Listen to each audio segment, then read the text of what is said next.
Hello అండి, నమస్తే.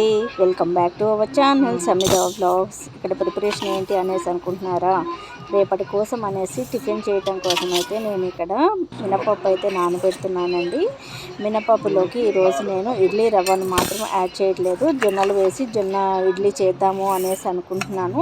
జొన్న ఇడ్లీ కూడా టేస్ట్ అయితే చాలా బాగుంటుందండి. మనం ఎవరైనా కానీ డైట్లో ఉన్న వాళ్ళు కానీ, షుగర్ పేషెంట్స్ అన్నా కానీ, ఎవరైనా కానీ ఈ ఇడ్లీ కానీ దోశ కానీ తిన్నా కానీ హెల్త్కి చాలా బాగుంటుంది అన్నమాట. కాబట్టి ఇక్కడైతే నేను ఒక 6 అవర్స్ వరకు నానబెట్టుకుంటున్నాను. టైం ఉంది అనేసి అంటే మనం ఒక 12 అవర్స్ అయినా కానీ నానబెట్టుకోవచ్చు. టైం లేదు అనేసి అంటే అట్లీస్ట్ ఒక 6 అవర్స్ అయినా కానీ నానబెట్టుకోవాలి. కాబట్టి వీటిని అయితే ముందుగా నేను వాష్ చేసేసుకున్నానండి. ఎప్పుడైనా కానీ ఒకసారి గమనించుకోవాలి. మనం ఎప్పుడైనా కానీ ఇవి నానబెట్టేటప్పుడు రాళ్ళు ఏమైనా ఉన్నాయేమో చూసేసుకొని రాళ్ళన్నీ తీసేసుకున్న తర్వాత ఒకసారి అయితే వాష్ చేసేసుకొని తర్వాత వాటర్ వేసి అయితే నానబెట్టేసుకోవాలి. మనకి డస్ట్ అనేది బాగా ఎక్కువ వస్తుంది కదండి. 6 అవర్స్ నానబెట్టిన తర్వాత ముందుగా అయితే ఇక్కడ నేను గ్రైండర్ అయితే వేసేస్తున్నాను. నేను వేటికి అవి వేరువేరుగా వేస్తూ ఉంటానన్నమాట. ముందుగా నేనైతే ఇక్కడ మినపప్పు అయితే వేస్తున్నాను. వెజ్ గ్రైండర్లో వేస్తున్నాను. వెజ్ గ్రైండర్లో అయినా వేసుకోవచ్చు, లేదా మనం మిక్సీలో అయినా కానీ వేసేసుకోవచ్చు. వెజ్ గ్రైండర్లో వేసాము అంటే పిండి అనేది బాగా ఎదుగుతుందన్నమాట. కాబట్టి నేను ఎప్పుడైనా కానీ ఇడ్లీకైనా దోశకైనా కానీ ఇలానే వెజ్ గ్రైండర్లోనే వేసేస్తూ ఉంటాను. మనకి మినపప్పు కూడా చాలా మంచిగా ఎదిగిపోయిందన్నమాట. కాబట్టి ఇక్కడ నేనైతే వీటిని మినపప్పును అయితే తీసేసుకుంటున్నాను. ఇది మనం గారెలకు కూడా ఉపయోగిస్తూ ఉంటాం కదండి. పిండి అయితే చాలా సాఫ్ట్గా మెదిగిపోయింది. ఇంకా ఈ కన్సిస్టెన్సీ వచ్చేంతవరకు సరిపోతుంది కదా అనేసి పిండిని అయితే తీసేసుకుంటున్నాను. ఇక్కడ మా వారు కూడా హెల్ప్ చేస్తున్నారు అన్నమాట. ఇక్కడ నేను వచ్చేసి వంట చేస్తున్నాను అనేసి ఆయన నాకైతే హెల్ప్ చేస్తున్నారు. పిండి అయితే ఆయన అయితే తీసేస్తున్నారు అనమాట. వీడియోలో ఎందుకు చూపించలేదు అనేసి అంటే అప్పుడే కానీ అయితే ఇంటికి వచ్చాడు. వెంటనే పాపం నన్ను చూసి ఇంకా నేను చేస్తాను అనేసి అన్నారు.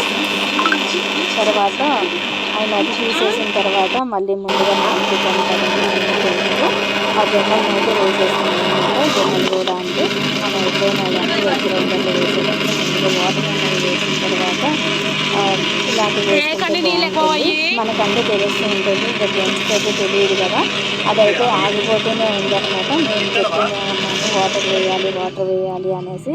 ఇంకా మన మాట వినరు కదండి వీళ్ళు. తర్వాత ఆ వాటర్ అయితే వేసేసుకొని ఈ జొన్నలను కూడా బాగా మెత్తగా ఫైన్ పేస్ట్ లాగా ప్రిపేర్ చేసేసుకున్నాను అనమాట. ఇది వచ్చేసి మనం ఇలానే ఊత పొంగు వేసుకోవచ్చు, పొంగులు వేసుకోవచ్చు, అలానే గుంట పొంగనాలు వేసుకోవచ్చు, ఇడ్లీ వేసుకోవచ్చు, చాలా విధాలుగా అయితే ఉపయోగించేసుకోవచ్చు అనమాట.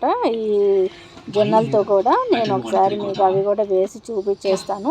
ఇంకా పిండి అయితే మొత్తం ఒకసారి మిక్స్ చేసేసుకుంటున్నాను. వీటికి అవి వేరేగా అయితే నేను వేసేసుకున్నాను కదా మిక్సీ. ఒకసారి మినపప్పు అలానే జొన్నపిండి మొత్తం కలిసేటట్టుగా అయితే ఒకసారి పెట్టేసుకొని ఇంకా మూత పెట్టేసుకున్నాను. నెక్స్ట్ డే మార్నింగ్ అయితే చూసారా పిండి అన్నది ఎలా ఉబ్బిందో పైకి. ఇలా ఉబ్బింది అనేసి అంటే మనకు ఒకటేనండి, ఇడ్లీ అన్నది చాలా సాఫ్ట్గా వచ్చేస్తుంది అనేసి మనం ఒకటైతే గమనించుకోవచ్చు. నేను హాఫ్ గిన్నె అయితే అయింది నాకు పిండి ఉబ్బేటప్పటికి. చూసారా ఎంత పైకి వచ్చేసిందో.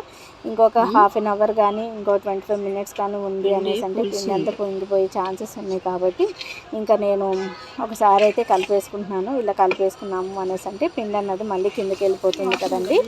తర్వాత నాకు ఎంతైతే పిండి కావాలో ఈరోజు ఇడ్లీ వేయటం కోసం అనేసి అంత పిండి అయితే గిన్నెలోకి తీసేసుకొని కావాల్సినంత సాల్ట్ అయితే యాడ్ చేసేసుకున్నాను. ఇక్కడ నేను కేవలం సాల్ట్ మాత్రమే యాడ్ చేస్తానండి. ఎటువంటి బేకింగ్ సోడా కానీ అలానే ఇనో కానీ ఏం యాడ్ చేయను అనమాట. కేవలం సాల్ట్ మాత్రమే యాడ్ చేస్తూ ఉంటాను. ఆల్రెడీ పిండి మనకి బాగా పులిసింది కాబట్టి మనకి సాఫ్ట్గానే వస్తుంది. కాబట్టి అలాంటివి ఏమి యాడ్ చేయాల్సిన అవసరం లేదు. ఇంకా నేను ఇడ్లీ పాత్ర అయితే పెట్టేసుకొని వాటర్ వేసేసి వాటర్ అయితే హీట్ చేసేస్తున్నానండి. అందరికీ తెలిసే ఉంటుంది కదా ఎలా చేస్తామో ఏంటిది ఇడ్లీ అన్నది.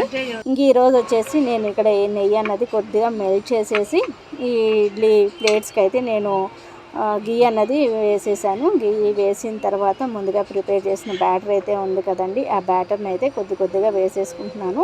ఎక్కువ వేసుకున్నాము అంటే పిండి అన్నది మళ్ళీ మనకి వేరే ప్లేట్స్కి అంటుకుపోయే ఛాన్సెస్ ఉంటుంది. కాబట్టి మనకి ఎంత పిండి అయితే కావాలో అంత పిండిని మాత్రమే నేను ప్లేట్స్లోకి అయితే వేసేసుకుంటున్నాను.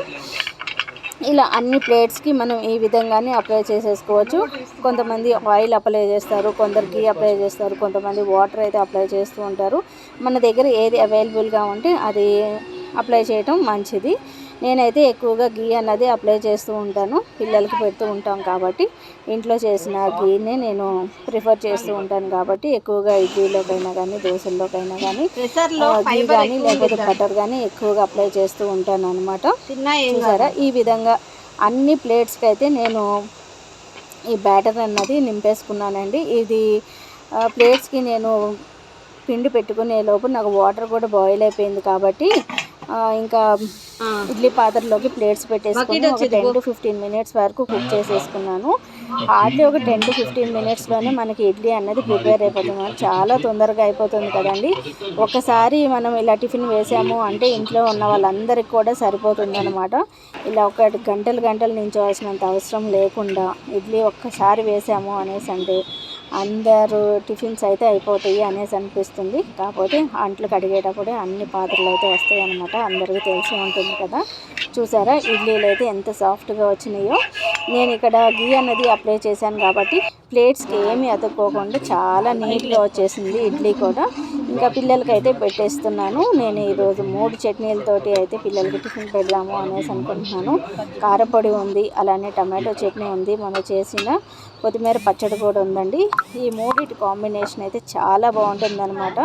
ఇడ్లీ అయితే ఎంత సాఫ్ట్గా వచ్చిందో చూడండి. మన బ్రెడ్ ఎలా సాఫ్ట్గా ఉంటుందో అంత సాఫ్ట్గా వచ్చింది.